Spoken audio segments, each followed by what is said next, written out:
안녕하세요. 저는 요식업을 하고 있는 50대 중반의 남자입니다. 저에게는 눈에 넣어도 아프지 않을 아이들이 있습니다. 이 아이들을 위해서라면 무슨 일이든지 할 수 있다는 각오로 살고 있죠.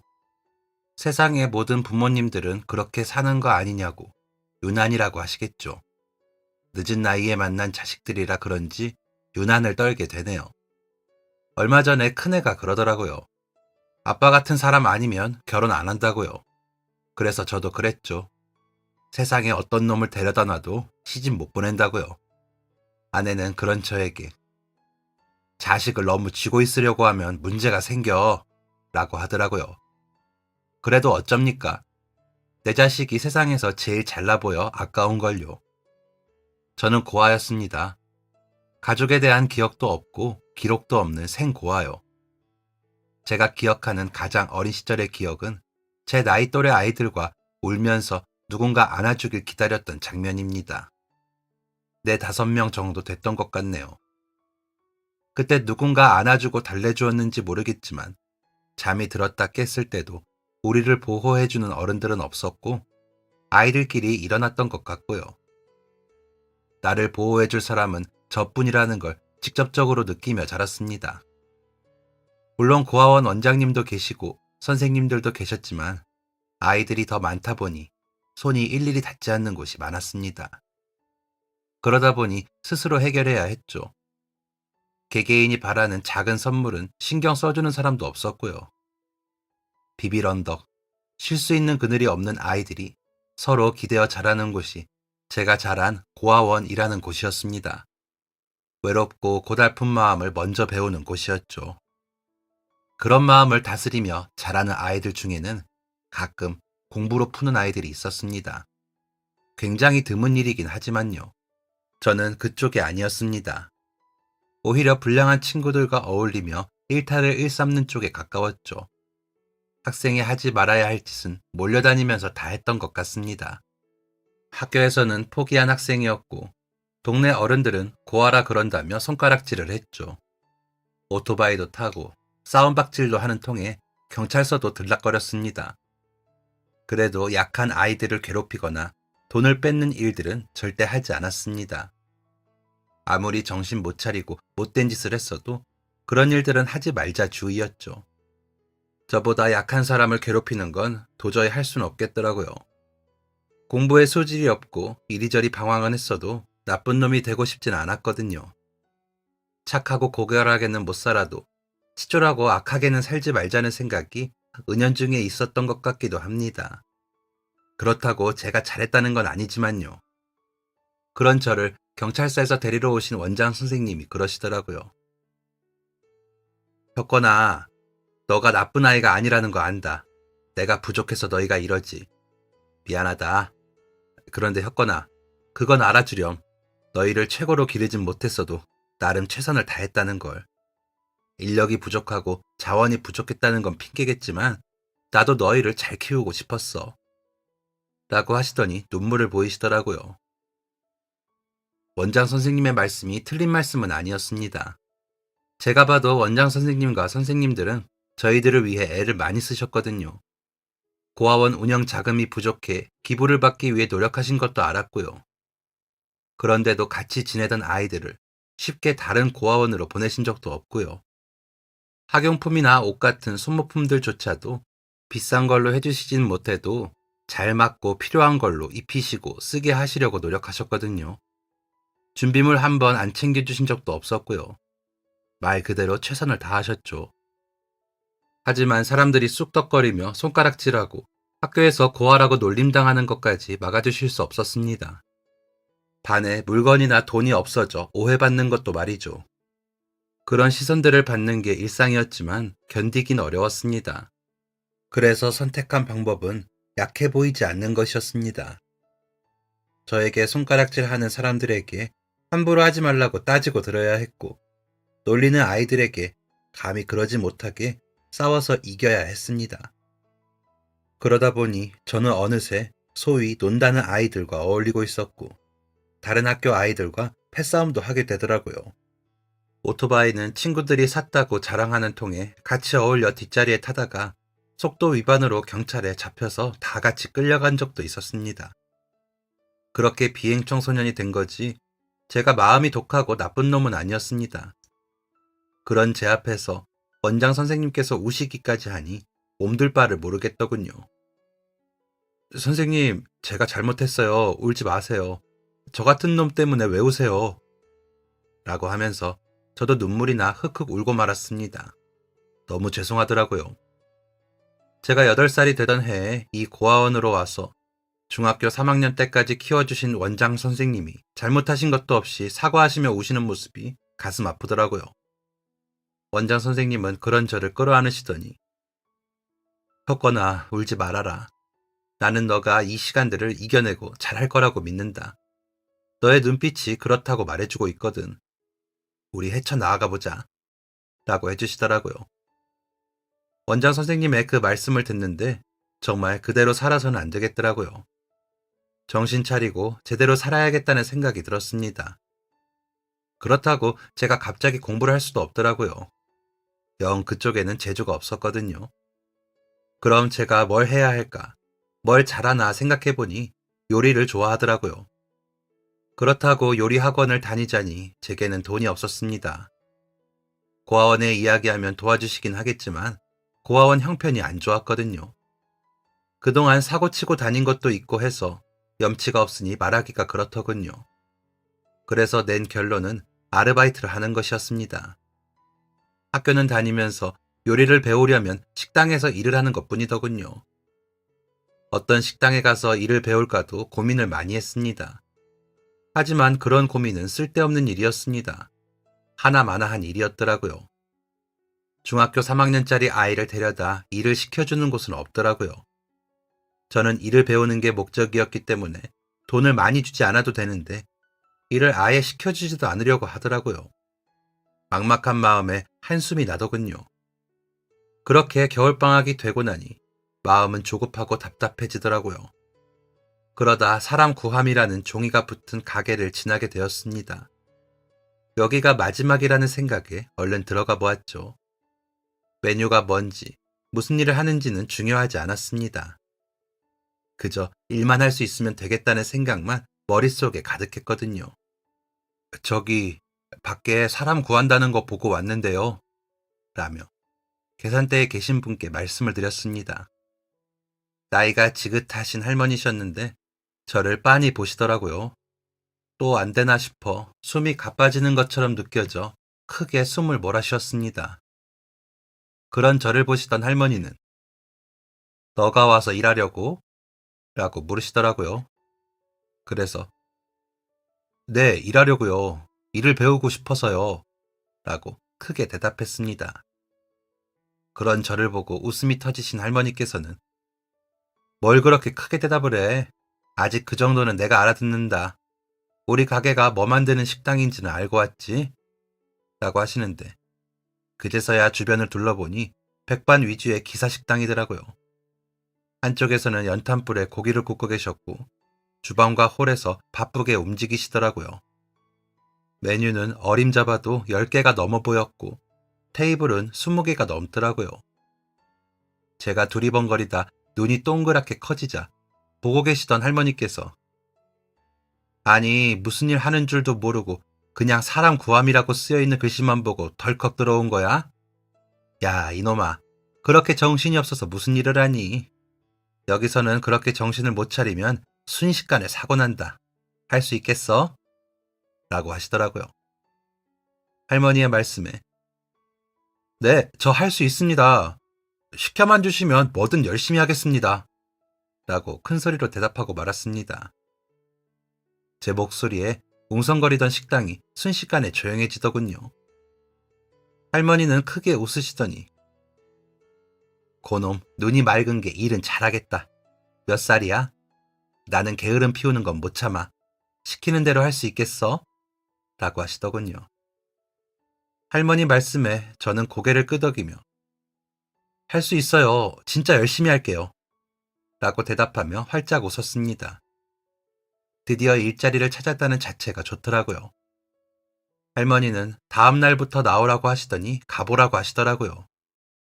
저는 고개가 땅에 닿을 듯이 인사를 하고는 가게에서 나와 주위를 두리번거리며 가게 위치를 다시 한번 기억했습니다. 혹시나 다음 날 못 찾을까 싶어서요. 갑자기 일하게 되니 믿기지 않더라고요. 다음 날부터 저는 그 가게로 가 설거지를 하고 식재료들을 손질했습니다.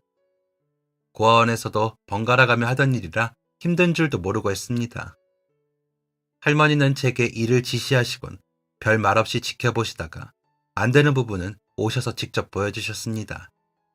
저에게만 그러시는 게 아니었죠. 가게에서 일하는 모든 직원들을 저에게 하듯이 가르치셨거든요. 가게에서 15년을 일하셨다는 주방 아저씨 한 분은 연탄불 지피는 것만 3년을 하시면서 불 조절하는 걸 배우셨다고 하셨습니다. 가격이 비싸지 않은 가게임에도 모든 반찬은 손수 손질하고 만드셨죠. 처음 가게를 시작하실 때부터 그 원칙은 절대 지키신다고 하더라고요. 양념장 하나도 직접 만들어 나물을 무치셨습니다. 설거지와 식재료 다듬는 일만 하는 저도 일이 많다고 느꼈는데 다른 직원분들은 몇 년씩 그 지시를 따르며 척척 일을 하셨습니다. 저까지 포함해 식당 직원은 총 6이었는데 주방에 2분, 홀에 3분이 할머니의 지시에 따라 움직이셨습니다. 저는 거의 깍두기 같은 존재라 여기저기 심부름을 했고요. 주방 이모님은 할머니와 20년 가까이 일하시는 분이셨는데 뭐든 척척이셨죠. 주방 아저씨는 연탄 불고기를 거의 전담하듯이 하셨기에 이모님이 안 계시면 식당은 멈추는 거나 다름이 없다고 잘 보이라고 할머니가 그러시더라고요. 홀에서 서빙을 하시는 이모님 2분과 누나라고 우기는 한 분은 7년, 8년, 3년 동안 일을 하셨는데 할머니 아니면 굶어 죽었을 거라고 하더라고요. 나중에 이야기를 들어보니 모두들 기구한 사연들이 하나씩 있더라고요.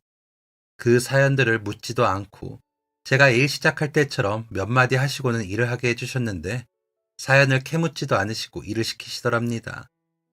그렇다고 월급이 적은 것도 아니고 함부로 대하지도 않으시면서요.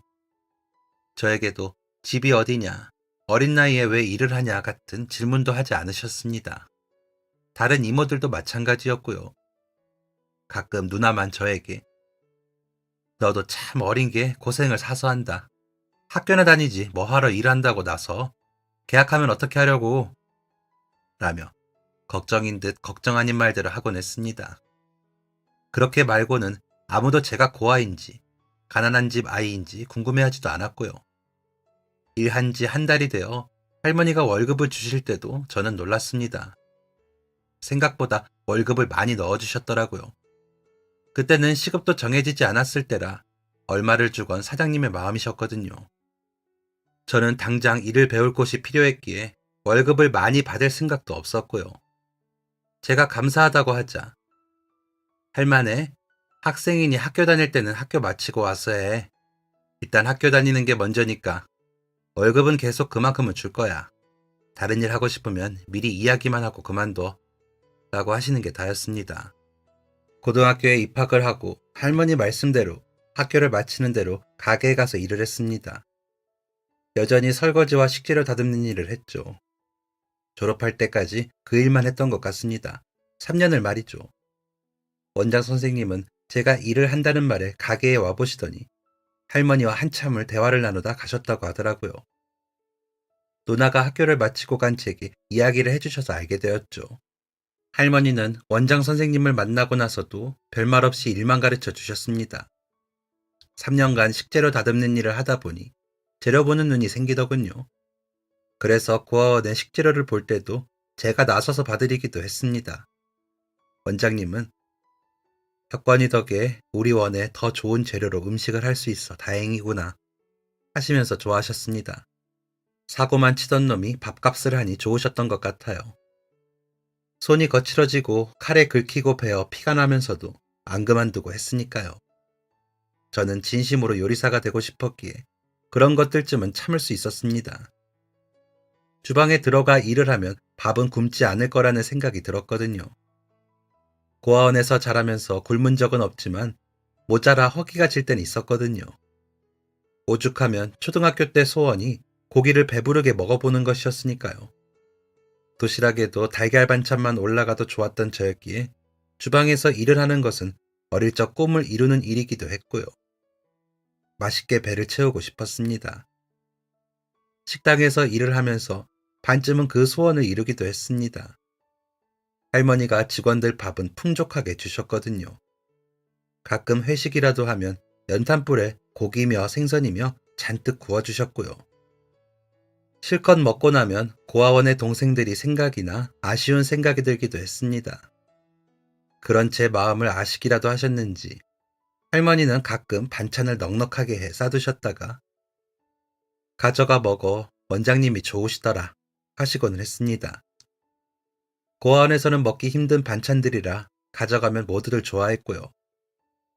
그 모습을 보면 또 일하는 보람이 생겼습니다. 동생들이 잘 먹으니 좋더라고요. 받은 월급의 3분의 2는 저금을 하고 3분의 1은 고아원 동생들을 위해 썼습니다. 공부 잘하는 동생 문제집도 사주고 수학여행 가는 동생 용돈도 주고요. 저는 다행히 미리 일을 시작해 돈을 모았으니 독립을 할 때도 덜 걱정이었지만 다른 동생들은 독립을 할 때를 대비해 용돈도 모아야 했거든요. 저는 그런 동생들이 걱정이 되어 저와 나이 차이가 많이 나지 않는 동생들에게 조금씩 용돈을 나누어 주기도 했습니다. 원장 선생님은 그 사실을 아시고서는 너무 고맙다고 하시더라고요. 제가 할 수 있는 일은 그런 것뿐이라 그렇게라도 하고 싶었습니다. 우리끼리라도, 아니 저라도 그렇게 도움을 주면 좀 나아지지 않을까 해서요. 고등학교 졸업을 앞두고 만 18세가 되어 독립을 해야 할 때도 저는 걱정이 없었습니다. 가게에서 계속 일을 할 생각이었으니까요. 가게 근처에 방을 얻어 구하려고 알아보는데 할머니께서 여기서 지내. 미영이도 그렇게 지내다가 돈 더 모아서 방 얻어 나갔어. 이제 새벽에 배달 오는 재료들 김군이 받아놔. 손질도 해놓고 설거지하면서 음식도 좀 배워. 내가 이모랑 삼촌한테 말해놓을게. 눈썰미가 있어서 곧잘 하겠지. 라고 하시더라고요. 덕분에 방값을 아끼게 된 저는 그 돈을 매달 고아원 동생들에게 가져다 주었습니다. 나머지 돈은 열심히 모았죠. 언젠가는 저만의 가게를 열어야 했으니까요. 홀서빙 하던 미영이 누나는 나는 이 식당 나가면 절대 식당 일 안 해. 너는 음식하는 게 왜 배우고 싶냐? 폼 안 나게. 나는 미용 배울 거야. 완전 폼나지? 라고 하기는 했지만 굉장히 열심히 일을 했습니다. 그렇게 한 2년 일을 하다가 군대에 가게 되었습니다.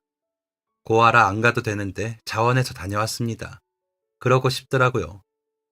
군대에 가서도 운 좋게 취사병으로 지낼 수 있게 되어 음식하는 기본기를 더 닦을 수 있었습니다. 칼질은 군대에서 확실히 늘었거든요. 휴가를 나가서도 가게와 고아원에 들러 인사를 했습니다. 딱히 다른 곳에 갈 곳도 없었지만 다들 너무 그립더라고요. 제대 후에는 할머니께서 주방 장씨 아저씨 일을 도울 수 있게 해주셨습니다. 이모님 후계자가 제가 없는 사이에 들어왔는데 일을 잘하더라고요. 저보다 2살 어린 여자아이였는데 어찌나 손이 빠른지 일을 잘했습니다. 미영이 누나는 제가 군대 간 사이 옆 고깃집에서 일하던 형과 결혼을 해 아기를 낳으러 가는 바람에 제가 홀도 보면서 연탄불을 봐야 했습니다.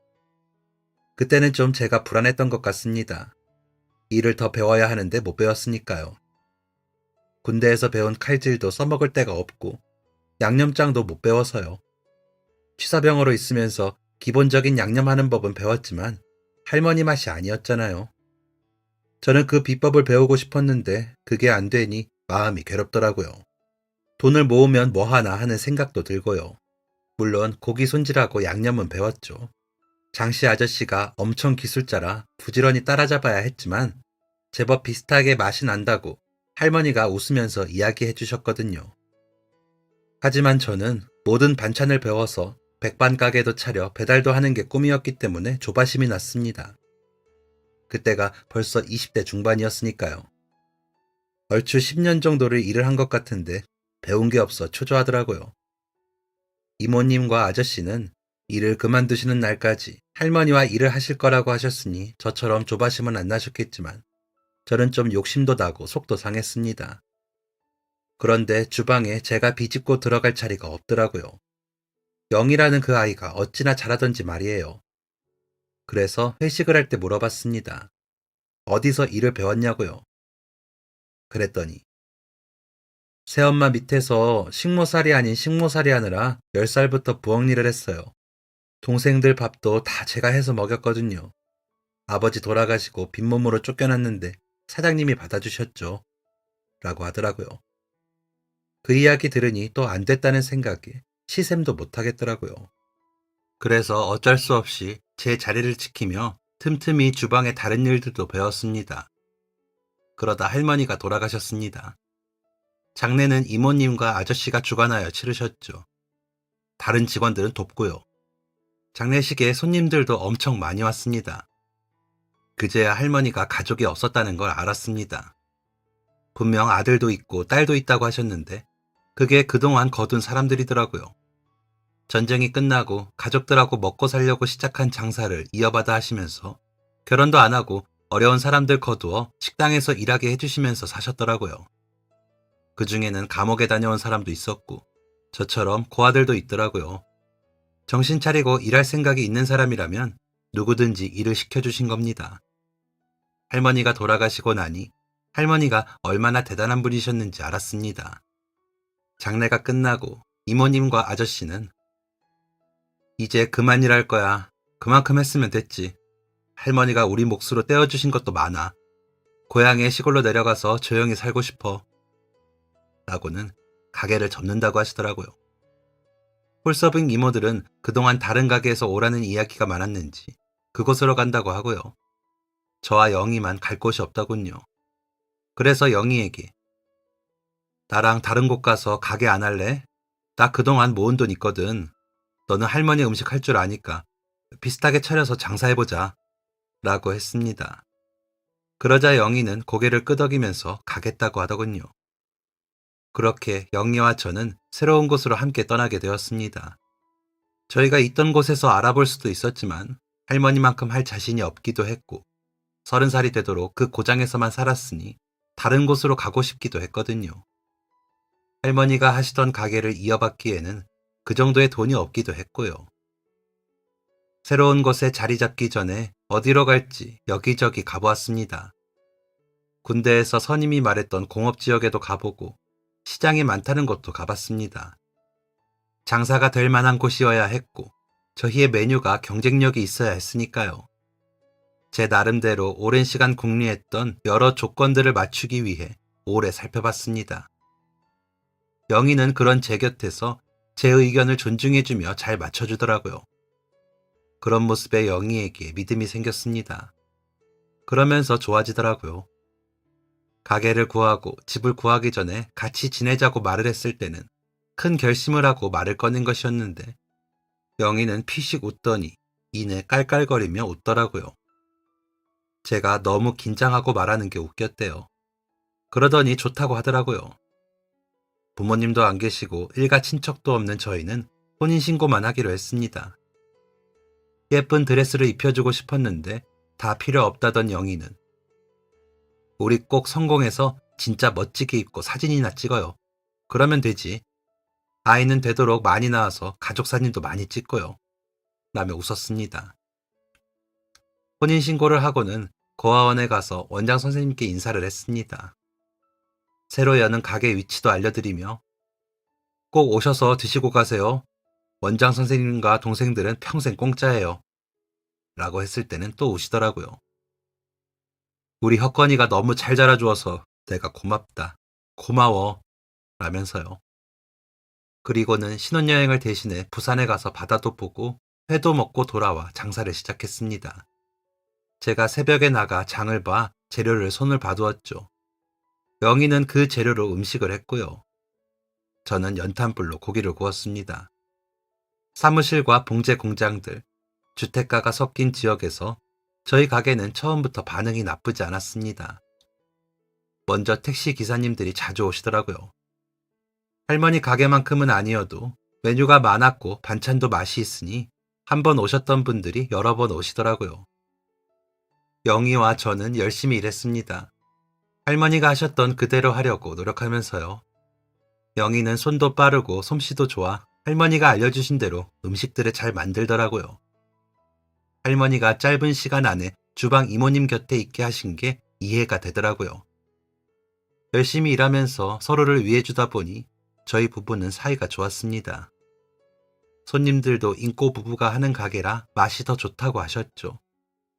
저희는 저희를 닮은 아이만 생기면 더없이 행복할 것 같았습니다.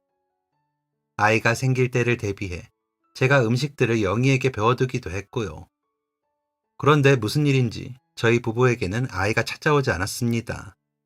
병원에 가서 검사를 받아도 봤지만 이상이 없다는 소견뿐이라 간절히 기다렸는데 무슨 이유에서인지 아이는 찾아오지 않더군요.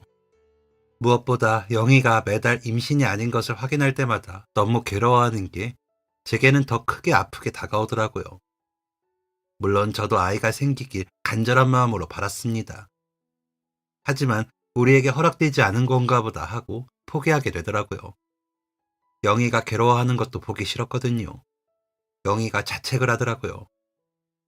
내가 어릴 적부터 잘 먹지도 못하고 일을 많이 해서 그런가 봐. 아무리 먹어도 살도 안 찌잖아. 너무 마르고 볼품이 없으니 아이도 안 찾아오지. 아이도 예쁘고 폼나는 엄마한테 찾아가고 싶겠지. 라면서요. 제게는 제일 중요한 게 영희인데 그렇게 괴로워하는 걸 보고 싶지 않았습니다. 그래서 영희야, 나는 너만 있으면 돼. 물론 아이가 찾아와주면 너무 좋았겠지. 그런데 너가 그렇게 자책하고 괴로워할 것 같으면 다 필요 없어. 그냥 우리끼리 살지 뭐. 장사 열심히 해서 돈 많이 모아놓고 나이 들면 너랑 나랑 여행이나 다니자. 라며 영희를 달랬습니다. 어느새 40살이 가까워진 우리 부부에게 아이가 생기면 감사할 일이었고 안 생긴다고 해도 어쩔 수 없는 일이라고 설득하기도 하고요. 영희는 처음에 계속 도전해보자 하더니 제 설득에 넘어갔는지 마음을 조금 편하게 먹더라고요. 그래도 손님으로 오는 아이들을 보면 슬퍼했죠. 둘 다 부모 정을 모르고 자라 그런지 나름 꿈꾸는 부모 자식 관계가 있었거든요. 남자아이가 찾아오면 어떻게 해주고 여자아이가 찾아오면 어떻게 해준다고요. 밥도 배부르게 먹이고 잔뜩 부른 배를 두드리며 볼을 부비며 잠드는 모습도 상상하면서 아이가 있는 모습을 그리던 저희 부부였기에 아쉽긴 하더라고요. 그 마음을 달래려 장사를 더 열심히 했습니다. 장사는 점점 더 자리 잡아 점심시간에는 정신없이 장사를 해야 했습니다. 저녁시간에는 반주와 함께 식사하시는 손님이 많아 10시까지는 있어야 했죠. 그러다 보니 점점 새벽 시장에 가는 게 힘들어지더라고요. 때마침 동네에 채소 가게가 생겨 은근히 가 둘러보니 괜찮더라고요. 사장님이 새벽 시장에서 일을 배우신 분이라 매일 물건이 들어오고요. 그래서 그 가게와 거래를 트고 물건을 받게 되었습니다. 배달도 해준다고 하셔서 물건 받는 시간을 알려드렸죠. 그렇게 배달을 받다 보니 매일 배달을 오는 직원에게 음료도 건네고 하면서 친해지게 되었습니다. 20대 초반인 것 같은데 인사성도 밝고 인상도 좋더라고요. 무엇보다 솔직하게 사장님, 오늘은 주문하신 재료가 안 좋아서 다른 재료로 가져와 봤는데 이 재료 별로시면 주문하신 걸로 가져와 볼까요? 라며 허투루 하는 법이 없더라고요. 그 모습이 무척 마음에 들었습니다. 채소 가게 사장님이 오히려 박군이 아니라 하면 아닌 거예요. 라고 하실 정도로요. 그러던 어느 날 제가 전날 오후에 정신이 없어 메모를 잘못 보고 얼갈이 배추를 너무 많이 시켰더라고요. 저희가 필요한 건 3단이었거든요. 그런데 30단을 시켰더라고요. 나머지 27단을 저희가 어디에 쓰겠습니까? 얼갈이 김치를 담근다고 해도 한계가 있는 건데 제가 무슨 정신이었는지 그런 실수를 했더라고요. 영희는 어안이 벙벙해서는 저만 보고 있고요. 박구는 놀라는 저를 보더니 어쩐지 이상하다 했어요. 전화 한번 드리고 올걸. 제가 잘못했네요. 어쩌죠? 다른 데 갈 것도 다 챙겨왔는데. 아이, 어쩔 수 없죠. 제가 가져가서 다른 가게에도 필요하신지 돌아볼게요. 라며 다시 가져가더라고요. 너무 미안해 사장님께 전화를 해 우리의 실수라고 말씀드리니 사장님이 막 웃으시면서 그랬어요. 어쩐지 안 들어오더라. 김 사장님네 물건이라고 박군이 엄청 골라서 갔거든요. 그러더니 면목이 없어서 돌고 있나 봐요. 어쩔 수 없죠. 가지고 들어오면 저희가 또 열심히 팔아볼게요. 라고 하시는데 더 미안하더라고요. 그래서 그날 저녁 안주거리 좀 해서 채소 가게에 갔습니다. 박군이 저를 보고 환하게 웃으면서 아유, 뭘 이런 걸 가져오셨어요. 걱정 마세요. 제가 나가서 다 팔고 들어왔어요. 라며 저를 반기더라고요. 그런 모습에 박군과 저희는 더 친근하게 지내게 되었습니다. 정이 가더라고요. 그러다 영희가 박군은 부모님이 너무 좋아하시겠어요. 잘생겼지, 성실하지. 어디 하나 빠지는 게 없네. 라고 한 적이 있었습니다. 그러자 박군의 얼굴이 어두워지며 그러게요. 부모님이 계셨으면 그랬겠죠. 그런데 부모님이 안 계세요. 고아원에서 자랐어요. 그러더라고요. 제가 나도 고아원에서 자랐는데 어쩐지 나 젊을 때 같더라 하며 웃었습니다. 그제서야 박군의 얼굴이 펴지더니 정말요? 어쩐지 여기만 오면 마음이 편하더라고요. 제가 앞으로 더 좋은 놈들로 골라올게요. 하더라고요. 그렇게 박군과는 퇴근 후에 술도 한 잔씩 하며 가까워졌습니다. 영희는 반찬을 싸두었다가 박군에게 건네기도 했고요. 반찬을 받은 박군은 와, 우리 동생들이 좋아하겠어요. 감사합니다. 하기에 동생들과 함께 고아원에서 자랐나 했죠. 그런 아이들도 있거든요. 형제가 모두 고아원에서 자라는 아이들이요. 동생들이 있다는 말에 영희는 박군네 반찬을 더 열심히 챙기기 시작했습니다. 저도 할머니 가게에서 반찬 받아갈 때가 생각이 나 잘한다 했고요. 박군은 얼른 돈 벌어서 동생들 대학도 보내주는 게 꿈이라고 했습니다. 동생들이 잘 커서 훌륭한 사람 되는 게 소원이라고요. 그때까지는 자기가 엄청 열심히 일을 해서 돈을 벌 거라고 그러더라고요. 젊은 사람이 그러기 쉽지 않은데 대견하고 멋지게 보였습니다. 저는 고아원 동생들을 도와주기만 했지 친동생들을 기르는 건 또 다른 문제이니까요. 동생들 데리고 와. 내가 맛있게 고기 구워줄게. 아주 배 터지게 먹어보자. 라고 했죠. 조금이라도 더 해주고 싶은 마음이 들더라고요. 과부 마음은 호라비가 안다잖아요. 그렇게 배달을 하며 지낸 지 3년이 지나고 저는 42살이 되었고 영희는 41살이 되었고 박군은 24살이 되던 해였습니다. 박군이 쉬는 날이라 배달을 안 왔는데 그날 오후에 얼굴이 퀭해져서 왔더라고요. 무슨 일 있어? 왜 이렇게 퀭해져서 왔어? 라고 하자 말없이 웃기만 하더라고요. 그래서 그냥 안 좋은 일이 있었나 보다 싶어 별말을 하지 않았습니다. 그날은 말도 없이 반주를 하며 밥을 먹기에 그러라고 두었고요. 사람이 살다 보면 그런 날들이 있으려니 했죠. 젊은 사람이니 더 그럴 거고요. 다음날 배달을 온 박군은 여느 때와 마찬가지로 돌아와 있더라고요. 그래서 그러려니 하고 그날의 일은 잊어갔습니다. 그런데 영희가 그러더라고요. 박군이 요즘 너무 마르더라. 일이 고된가? 영양제라도 사주고 싶은데 그러면 너무 부담스럽나? 하고요. 그러고 보니 박군이 전에 비해 안색도 안 좋고 체중도 빠진 것 같았습니다. 그래서 그래, 사는 김에 동생들 것도 사서 보내. 혼자 먹으면 못 먹을 거야. 좋은 걸로 사줘. 라고 했죠. 영희는 얼른 약국에 가서 영양제를 사오더라고요. 그래서 다음날 배달 온 박군에게 영양제를 건네며 요즘 너무 말랐더라. 동생들 것도 샀으니까 같이 먹어. 라고 했습니다. 그러자 그 자리에 서서 얼굴을 감싸더니 흑흑거리고 우는 겁니다. 지치고 힘든데 우리가 챙기니 감동했나 보다 싶어 말없이 어깨만 토닥여 주었습니다. 한참을 그렇게 울다가 고개 숙여 감사하다고 가기에 그런가 보다 했습니다. 그 후로 한 몇 달을 박군은 배달을 해주었고 저희는 반찬을 챙겨주었습니다. 달라진 게 있다면 저녁에 퇴근하고 술 한잔 하러 오지 않는다는 것이었죠. 여전히 안색도 안 좋던 박군이었기에 피곤해서 그런가 했습니다. 그런데 하루는 저희 가게 문 닫기 직전에 왔더라고요. 기운이 하나도 없어 보이기에 요즘 많이 힘들어? 왜 점점 마르냐? 무슨 일 있어? 라고 물었더니 환히 웃으면서 일은요, 힘들어서 그런가 봐요. 일이 많아요. 장사 잘 되잖아요. 채소 가게가 은근히 힘을 많이 쓰는 일이더라고요. 라고 하기에 역시나 그런가 보다 했습니다. 그러면서도 걱정은 되더라고요. 먹을 거라도 잘 챙겨 먹어. 뭐 먹고 싶은 거 없어? 고기 좀 구워줄까? 라고 했더니 사장님이 구워주시는 고기면 안 주신다고 해도 먹어야죠. 라고 해 구워주었습니다. 잘 먹고 일어나면서 봉투 하나를 내밀며 제가 드릴 말씀이 있는데 말로는 잘 못할 것 같아서 좀 썼어요. 라고 하기에 웃으면서 받았습니다. 그저 고맙다, 감사하다, 반찬 맛있다 이런 뻔한 말들이 쓰여 있는 줄 알았거든요.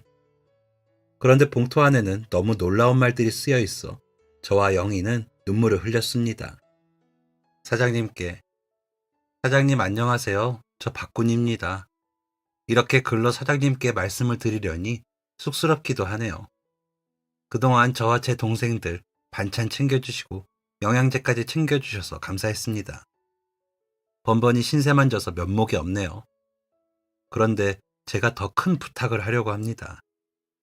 제 동생들 후견인이 되어주실 수 있을까요? 제가 끝까지 책임지려고 했는데 그러겠다고 약속을 했는데 아무래도 힘들 것 같아서요. 저도 이게 무슨 일인가 모르겠지만 제가 암이래요. 췌장암인데 발견이 너무 늦어서 전이가 됐고 6개월 정도 남았다네요. 그 이야기 들은 게 3개월 전이니까 앞으로 얼마가 남았는지 모르겠어요. 제게 시간은 그뿐이래요. 아이들은 아직 어려서 고아원에 갈 수도 있는데 제 경험상 고아원은 안 보내고 싶어서요. 저는 고아원에서 정말 힘들었거든요. 실은 동생들이 제 친동생들은 아니에요. 중학교 때 저와 제일 친한 친구의 동생들인데 친구가 사고로 먼저 떠날 때 제가 동생들 지켜주겠다고 약속을 해서 지금까지 후견인으로 해서 지냈거든요. 제가 없으면 동생들이 후견인이 없어져 고아원에 가야 한다는 생각에 너무 괴로워 어떻게 해야 할 줄은 모르겠다가 사장님이 떠올랐습니다. 제가 보험금 받은 거랑 그동안 저축해 놓은 돈이랑 모은 통장은 TV 아래 서랍 밑에 붙여 놓을게요. 비밀번호는 따로 메모해 두겠습니다. 그 돈으로 아이들 필요할 때 써주시면 감사하겠습니다. 동생들은 아직도 몰라요. 마지막까지 모르게 하고 싶어요. 부모님도 친오빠, 형도 다 사고로 잃은 아이들이라 저까지 아프다고 하면 아이들이 너무 힘들어할 것 같아서요. 그러니 먼저 찾아오시지 말아주세요. 제가 3일 정도 안 보인다 싶으면 제가 봉투에 적어놓은 주소로 가주시겠어요? 장례라고 할 것도 없이 화장해서 가까운 강이나 바다로 보내주시면 감사하겠습니다. 너무 큰 짐을 안겨드리는 것 같아 죄송한데 부탁할 때가 사장님 뿐이네요. 제발 부탁 좀 드릴게요. 라고 쓰여진 편지를 읽고 눈물이 막 쏟아지더라고요. 다음 날 배달을 하러 온 박군을 저는 와락 안아주었습니다. 박군은 가만히 안겨 흑흑거리며 울더라고요. 영희는 곁에 서서 울고요. 아무 말도 못하고 그렇게 울기만 하다가 박군은 고개 숙여 인사를 하고는 다른 곳에 배달을 하러 가더군요. 젊은 아이가 몹쓸병에 걸린 것이 불쌍했습니다. 그런데도 자신보다 남게 될 동생들을 생각하는 마음이 더 가슴 아팠고요. 그래서 뭐라도 다른 방법을 찾아보기로 영희와 이야기를 나누었습니다. 그런데 너무 늦었었나 봅니다. 다음 날 배달을 다른 직원이 왔기에 박군을 물었죠. 안 그래도 그럴 녀석이 아닌데 연락이 안 돼요. 사장님도 별일이다 하시더라고요. 라고 하기에 영희와 저는 주소에 적힌 집으로 바로 향했습니다. 박군은 아침에 코피를 많이 쏟고 쓰러졌다며 집에 있더군요.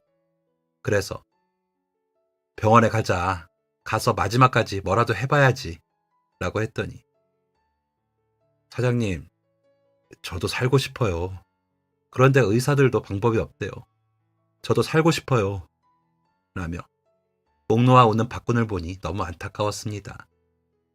그러다가 눈물을 닦으며 일어나 TV 아래 서랍 밑에서 통장을 찾아 저에게 건네더니 이 돈으로 저희 동생들 좀 도와주세요.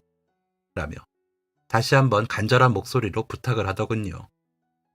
그런 박군이 너무 안타까워 영희와 저는 다른 방법을 찾아보려고 이리저리 전화를 했습니다. 그러는 와중에 박군이 의식을 잃더군요. 구급차를 부르고 박군을 깨우려고 해도 일어나지 못하더라고요. 박군은 응급실에 도착하기도 전에 세상을 떠나고 말았습니다. 박군이 준 메모에 적힌 대로 동생들 학교로 전화해 박군의 소식을 전했습니다.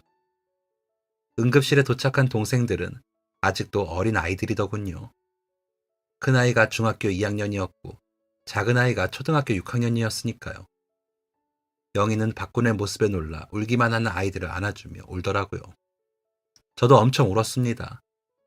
조금만 더 일찍 무슨 일인지 물어볼 걸 하는 후회도 했고요. 혼자서 얼마나 아팠을지, 얼마나 외로웠을지 생각하니 가슴이 미어졌습니다. 그렇게 박군을 보내주었습니다.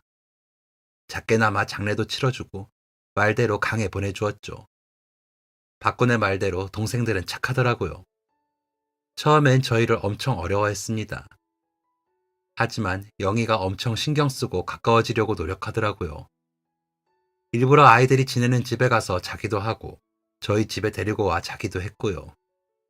정식으로 절차를 밟아 혹견인 신청을 했을 때는 영희와 아이들이 서로 얼싸안고 좋아했으니까요. 그러다 바꾼 생각에 울기도 했고요. 큰아이는 공부에 소질이 있어 열심히 해 좋은 대학에 갔습니다. 그러더니 졸업할 때까지 꾸준히 장학금을 받더군요. 고등학교 졸업할 때는 저희에게 엄마 아빠라고 부르더라고요. 지금은 좋은 회사에 들어가 선물을 얼마나 해주는지 모릅니다. 작은 아이는 고등학교 들어가면서 저희에게 엄마 아빠라고 하더니 저희 일을 물려받겠다고 지금 열심히 배우는 중이랍니다. 누나처럼 공부에 소질이 없다나요. 그래서 그러라고 했습니다. 아이들이 제 삶에 들어오고 나서 저는 더 행복해졌습니다. 아이들이 기다리고 있으니 조금이라도 더 열심히 살게 되더라고요. 아이들이 제게 큰 복이라 생각합니다. 영희는 아이들 일이라면 물불 가리지 않는 열혈 엄마입니다. 역시나 아이들이 있어 더 행복하다고 너무 좋다고 하더라고요. 이 모든 게 다 바꾼 덕이라고 하면서도 함께 하지 못해 아쉽습니다. 그래서 작게나마 제사상이라도 차려주고 추모하고 있습니다. 아이들도 좋아하더라고요. 박군이 남긴 돈은 잘 가지고 있습니다. 그 돈은 저희가 세상 떠날 때 저희가 남기는 돈과 함께 잘 전달하려 합니다. 그게 맞는 것 같아서요. 그 전까지는 저희 힘 닿는 대로 아이들에게 해주려고요. 그러고 싶네요. 저희 집 사정이 이렇다 보니 좀 유난스럽게 아이들을 대하게 됩니다. 영희는 더 늦기 전에 입양이라도 하자 그러는데 아이들이 친부모님 생각에 상처받을까 조심스러워 아직 말을 못 꺼냈는데 어떻게 해야 할지 모르겠네요. 조금 더 고민해 보겠습니다. 저는 지금 이렇게 지내는 것도 감사하거든요. 여러분들도 자녀분들 너무 귀하실 텐데 저만 그런 것처럼 굴어 죄송합니다. 세상의 모든 자녀들이 건강하고 행복하길 바라며 그리고 하늘에 있는 박군이 그곳에서는 아프지 않고 행복하길 바라며 이만 글 마치겠습니다. 감사합니다. 지금까지 사연 들어주셔서 감사합니다. 사연이 재밌으셨다면 구독과 좋아요를 눌러주세요. 감사합니다. 안녕히 계세요.